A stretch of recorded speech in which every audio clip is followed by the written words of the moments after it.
If this gets much interest, I may do more. As a mostly DM, I've had a lot of great stories over the years. Heroic victories, tragic losses, and a campaign that is currently stretching across multiple planes and timelines. But I'm going to start off with what I consider my best BBEG encounter to date. This will be from my perspective. They will be long and as detailed as I can manage. In 2023, as a Halloween one-shot for 5 players, the following story unfolded. A desperate plea went out via the magistrate of Hollow's End. It found its way into the PC's hands. The party would need to do some investigation into a town plagued by nightmares each year around the autumn harvest.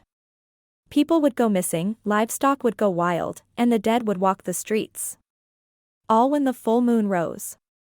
The magistrate greeted them with open arms, inviting them into his home and sharing refreshments. The walls were covered in images and small statues of horses with riders and pumpkins. If they could solve his problem, he'd reward them handsomely. They agreed, and he pointed them in the right direction. After a short murder mystery-style event, they followed clues to an abandoned graveyard in the spooky woods as the origin. The full moon rising in the distance was crimson. The graveyard was filled with rotting jack-o'-lanterns with orange, flickering lights. The sorcerer knelt before a gravestone, clearing away the moss. What's it say? Ichabod the Astor. Do I know that name? It certainly seems familiar, but you can't place it at the moment. You've definitely heard it before.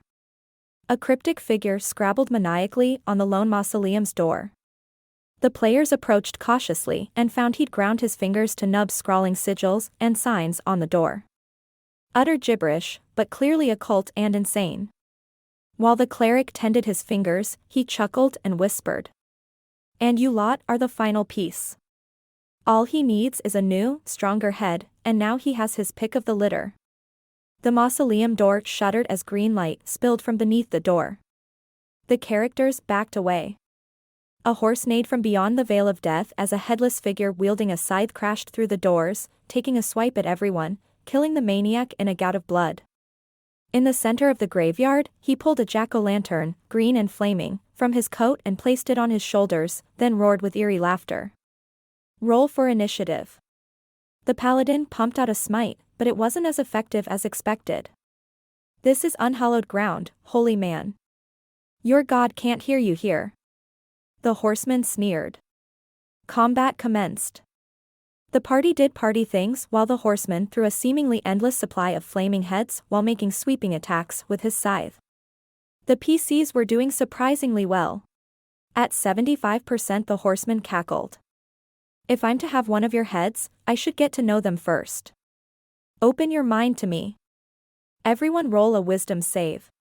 The cleric passed, but the others weren't so lucky. Shadowy mists swirl, clouding your vision. Sourceless dark whispers and insane laughter skitter across your mind. From your peripheral vision, long claws reach for you, and smoky figures menace. But when you turn, nothing is there. Icy prickles tingle down your spine. You experience the odd sensation of someone rummaging a room, but the room is your brain. Now, with each successful attack, the PCs rolled a d6. On a 6, the horseman would change places with another player chosen at random, and they would suffer the effects instead. Every other turn, I rolled a d12. On a 1 or 12, the horseman would try to fully possess one of the players. Fortunately for them, it was never successful. If they had, they would kneel and expose their neck to the horseman, who would attempt to decapitate them. Concerned but determined, they battled through the mental curse.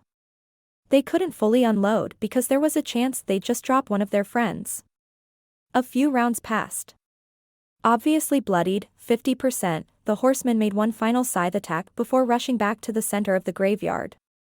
Enough tricks, it's time for treats. Raising his arms, the grave dirt shuddered. Muffled screams could be heard from beneath the ground. Emaciated hands punched through the earth. The D6 and D12 abilities stopped, but at initiative count 21 D4 plus 1, minimum 2 fast zombie minions, 1 horsepower each, would rise and rush the players. Each zombie would try to grapple, then bite or claw. If the result of the roll was 1 or 2, 2 of the jack-o'-lanterns would pull Rudy bodies from the ground and attempt to restrain or trip players. On 3 or 4, 3 undead would spawn. When a jack-o'-lantern finished its turn, it would find the nearest player, get as close as possible, and then explode for fire and poison damage. If a PC was restrained, they continued to be so. Where these zombies erupted, the ground became a 5-foot pit. One PC accidentally fell into one and had to make an athletics save or be buried in dirt as the grave refilled itself. Another, who'd been knocked prone by a jack-o'-lantern, was dogpiled by zombies trying to eat her face off. The others had to act fast to save her, but it was the cleric's destroy undead that came in clutch. The wizard's various AoEs were nearly as useful. Everyone roll perception. The ones who passed realized the horseman was gradually healing each round and quickly told the others. So, if they didn't kill him, he would steadily grow more powerful. But if they didn't kill the growing horde, they would be overwhelmed. At 20%, I clicked the remote, which turned off the lights in my house. The only light was now flickering electric tea candles, painted orange, representing the jack-o'-lanterns. I turned on generic zombie sounds for ambience. I grow bored watching you struggle and gift you with visions of the grave. Embrace the darkness. I will give one of your heads a proper mantle soon enough. The shadows and dust coalesce into a thick shroud impregnating the air around you. For the duration, you have disadvantage on all attacks and can't see the horseman unless he attacks you. At that point, you can see his glowing head clearly. After you make your move, he will return to heavy obscurement. They freak out. Resources were running low at this point, so I slowed the zombie spawn rate to 2 per turn. The jack-o'-lanterns no longer moved, but getting near them caused them to activate the trip and explode functions. Then, their light was removed from the board. In a courageous display of resourceful creativity, they brought down the horseman.